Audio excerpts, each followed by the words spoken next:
سود الله وجوهكم، خزيكم الله، الله يخزيكم. وش موقفكم يا دواعش حزب الأوساخ، يا مرتزقة، يا خونة؟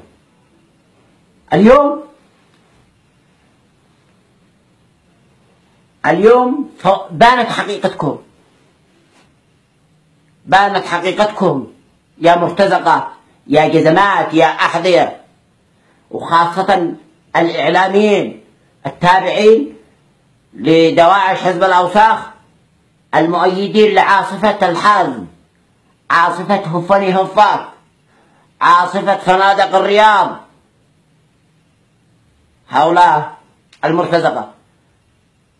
اليوم النظام السعودي يعترف أمام العالم أنه ارتكب أبشع جريمة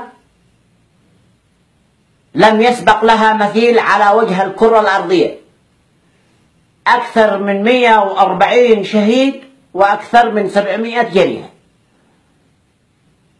اليوم بانت الحقيقة، ولنا أسبوع، مضى أسبوع 8 أيام، مضت 8 أيام من ارتكاب هذه الجريمة، الجريمة البشعة التي ارتكبها النظام السعودي، مجزرة الصالة الكبرى في العاصمة صنعاء. لنا 8 أيام ودواعش حزب الأوساخ يقولوا عاصفة الحزم بريئة. لا يمكن، هذا علي عفاش الذي فعلها، هذا عبد الملك الحوثي الذي فعلها. تصفيات حسابات، ايش من تصفية حسابات وايش من تضليل اعلامي؟ يعني تلعنوا انفسكم، لعنة الله عليكم دنيا واخرة. يا مرتزقة، يا احذية، يا احقر ما خلق الله في الارض. اليوم انتم سود الله وجوهكم. لو اجيد اشوف اي واحد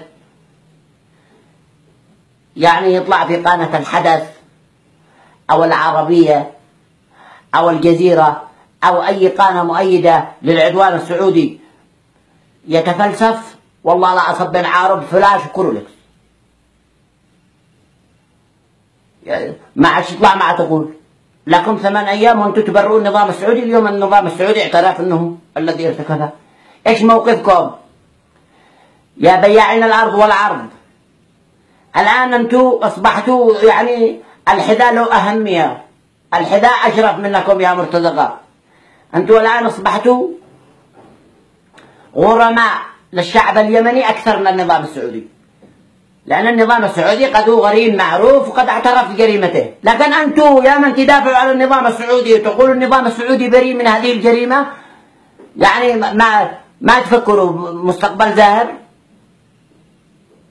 أقسم بالله ما نربطكم إلا على باب اليمن، ونخلي أسار الشهداء والذي يقف ضد العدوان. الشعب اليمني كله من دخل باب اليمن فعله تري، ومن خرج فعله تري. أمانة لا نصب نعاركم تصبون وحفة يا مرتزقة. يا إيش أقول لكم أنا؟ عيديكم التاريخ الزمان عيبكم لا عندنا إن شاء الله. اليوم وجوهكم سوداء يا مرتزقة، يا هين، يا بياعين الأرض والعرض. قبحكم الله.